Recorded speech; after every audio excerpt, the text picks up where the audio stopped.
थोड़ा और समझना चाहते हैं जो लोग नहीं जानते क्या है सहारा शहर। 170 एकड़ में बताया गया फैला हुआ ये पूरा क्षेत्र है। तो ये केवल ये प्राइवेट प्रॉपर्टी थी क्या सहारा श्री की, सुब्रत सहारा की? देखिए, बहुत महत्वपूर्ण सवाल आपने पूछा है सौरभ। इस समय हम सहारा शहर लखनऊ गोमती नगर में मौजूद हैं। 1994 में लखनऊ नगर निगम और यूपी सरकार के साथ सहारा इंडिया ने यह करार किया था कि इस 170 एकड़ की जो पूरी ये प्रॉपर्टी है इसको सहारा सिटी डेवलप किया जाएगा। यहाँ पे इंफ्रास्ट्रक्चर से प्रोजेक्ट्स आएंगे, यहाँ पे कमर्शियल प्रोजेक्ट्स आएंगे, यहाँ पे रेजिडेंशियल प्रोजेक्ट्स आएंगे। लेकिन जब प्रोजेक्ट्स पूरे नहीं हुए, पूरी तरीके से कंप्लीट नहीं हुए, सरकार को नगर निगम को जो वादे किए गए थे वो पूरे नहीं हुए, तो पिछले साल यानी कि 2024 में 30 सालों की ये डीड थी, उसको लखनऊ नगर निगम ने कैंसिल कर दिया। और उसके बाद आज देखिए कि किस तरीके से पुलिस बल यहाँ पर मौजूद है, पीएससी बल यहाँ पर मौजूद है, सीनियर ऑफिसर्स लखनऊ पुलिस के मौजूद हैं। इसके अलावा नगर निगम जो प्रवर्तन दस्ता होता है वो भी यहां पर मौजूद है। उनकी मौजूदगी में सहारा शहर के गेट पर आपको दिखाना चाहूंगा, एक्सक्लूसिव विजुअल्स हैं कि गेट पर ताला लगा दिया गया है, सील कर दिया गया है। यानी कि इस प्रॉपर्टी को, जो कि 30 साल पहले तक लखनऊ नगर निगम की प्रॉपर्टी होती थी, इसको लीज पर सहारा को दिया गया था, वो प्रॉपर्टी एक बार फिर से लखनऊ नगर निगम ने अपने कब्जे में ले ली है।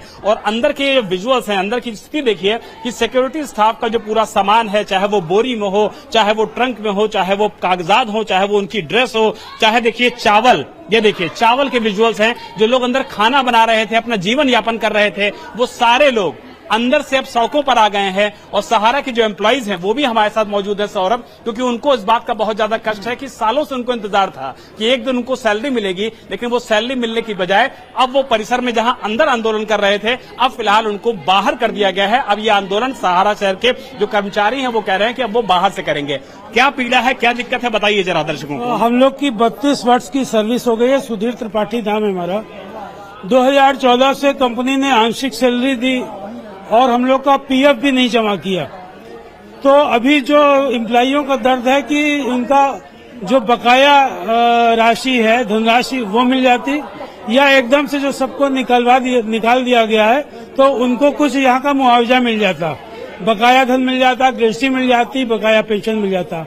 मैं रिटायर्ड हुआ हूँ, अभी 32 वर्ष मैंने यहाँ सर्विस दी। आपको पूरी सैलरी मिल गई है 2014 से लेकर जो ड्यू थी? नहीं मिली मुझको। रिटायरमेंट मेरा 24 दिसंबर 2024 को हुआ। आज तक ग्रेच्युटी और बकाया वेतन मुझको नहीं मिला। ये मिला आपको?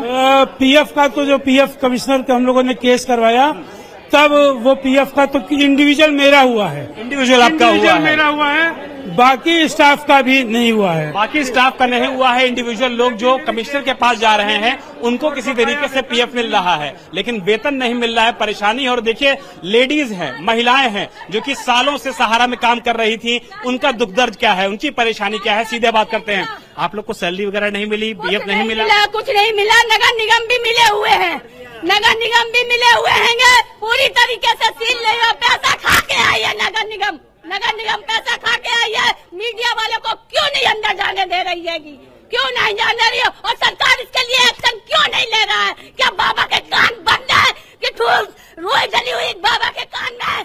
बताइए कि आप लोग की परेशानी क्या है, पीड़ा क्या है? आप लोग बाहर बैठे हुए सड़क पे। देखिए, सब अधिकारी, मेरा नाम मंजू तिवारी है।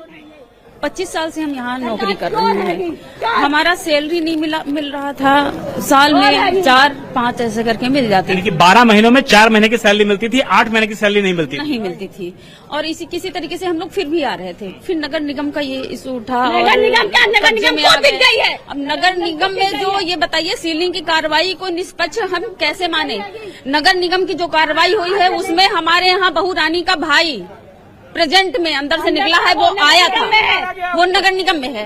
अब बताइए कि घर का आदमी क्या सील करेगा और क्या कार्रवाई है? जो बहुत सारे सवाल हैं सौरभ, वो इस बात को लेकर के भी हैं कि जो कार्रवाई हो रही है उसमें लोगों को अंदर न जाने नहीं दिया जा रहा है। महिलाएं सड़कों पर बैठी हुई हैं जो सालों से यहाँ पर आंदोलन कर रही थी, इस उम्मीद में कि शायद एक दिन उनको सैलरी मिलेगी, उनका ग्रेजुटी मिलेगा, उनका प्रोविडेंट फंड मिलेगा। लेकिन जब सैलरी मिलने की नौबत आती है तो उनको बाहर किया जाता है। और नगर निगम का जो प्रवर्तन दस्ता है अभी भी आप देख सकते हैं कि बड़ी संख्या में अंदर जा रहा है, बाहर आ रहा है, क्योंकि पूरी जो कार्रवाई है विशाल किया जा रहा है। देखिए, प्रॉब्लम ये है कि ये बड़े बड़े उद्योगपति या बड़े बड़े बड़े धन्ना सेठ जिस तरीके से इन्होंने करप्शन की किया, सरकारों के साथ मिलकर के किया, या उनकी करप्शन की अनदेखी सरकारों ने की, उनके जो एम्प्लॉयज होते हैं उनकी दुर्गत क्या होती है वो आपने साफ साफ दिखा दिया। सरकारों को खुद का बकाया नहीं मिलता, जो प्रोजेक्ट्स उन्होंने दिए होते हैं उद्योगपतियों को, उसकी वजह से उनको इस प्रॉपर्टी को सील करना पड़ रहा है क्या? ये प्रॉपर्टी के अंदर क्या है? देखिए, बड़ा सबसे महत्वपूर्ण सवाल यही है। एक तो ये कि लखनऊ में ऐसा दरवाजा न राजभवन का है न मुख्यमंत्री आवास का है। सबसे पहले तो आप यहां से शुरू कीजिए, क्योंकि इनके घर के सामने जो रास्ता है तो वहां से सड़क टर्न हो जाती है, यानी कोई सड़क फिर अंदर जाके नहीं जाती। ये सुब्रत राय सहारा यहाँ रहते थे? सहारा यहाँ रहते थे। अच्छा। उनका यहाँ बंगला था, चेयरमैन का ऑफिस था, 4-5 लग्जरी गेस्ट हाउस थे, इसके अंदर एक बड़ी झील है, इसके अंदर क्रिकेट स्टेडियम है जो इंटरनेशनल स्टैंडर्ड का है, इसके अंदर एक बाकायदा थिएटर है। इसमें सुब्रत राय सहारा के मेहमान आकर जब तक उनकी इच्छा होती थी तब तक रहते थे, जहां से यहां से उड़ते थे और एमबी वैली पहुंच जाते थे। मतलब आप इस ऐशो आराम और इस सुख सुविधा, इस लग्जरी का अनुमान नहीं लगा सकते। ये तो चूंकि कर्मचारी हैं, सहारा इतनी बड़ी कंपनी है और बहुत से लोगों को उसने रोजगार भी दिया था, बहुत से लोगों को रोजगार दिया था, लेकिन ये सच है कि जो पैसा आया वो आम लोगों का ही पैसा गया, आम लोगों का ही पैसा फंसा। क्या वो पैसा वापस भी जा पाया क्या? और ये जो पूरी प्रॉपर्टी ये शान से खड़ी थी, सुब्रत राय सहारा का साम्राज्य भले ढहता गया, उनसे जुड़े लोगों की सैलरी रुकने लगी, उनसे जुड़े लोगों का जितने तरह की सुख सुविधा खत्म होती रही, लेकिन ये बना रहा। और कमाल की बात ये 24 के बाद इसमें नोटिस आई, ये भी तो सवाल पूछा जाना चाहिए ना भाई। इनके ऊपर तो यूपीए के शासनकाल में ही सारे आरोप लग गए थे, सब कुछ हो गया था, कोर्ट से भी, लेकिन कोर्ट में चल रहा है, सेबी ने एस्क्रो अकाउंट बना दिया है, उसके बावजूद वो पैसा सबको वापस नहीं हो पाया और अभी जाकर ये ताला लग रहा है, तो लोगों का गुस्सा तो दिखेगा। अब अगर इस प्रॉपर्टी को नीलाम भी करना है, सील किया है, तो मतलब इसको अटैच कर लिया तो कुछ करेंगे ना इसका अपने नगर निगम वाले। ये तो इतनी प्राइम प्रॉपर्टी है कि उसको अगर कमर्शियल रेट पे बेच दें तो सब कुछ वापस, लेकिन सौरभ, उन एम्प्लॉइज को तो ये बिकेगा या इसमें भी कोई और डील हो जाएगी, ये भी समझिए। इसको लैंड है भैया, प्राइम लैंड है, तो बहुत कुछ हो जाएगा।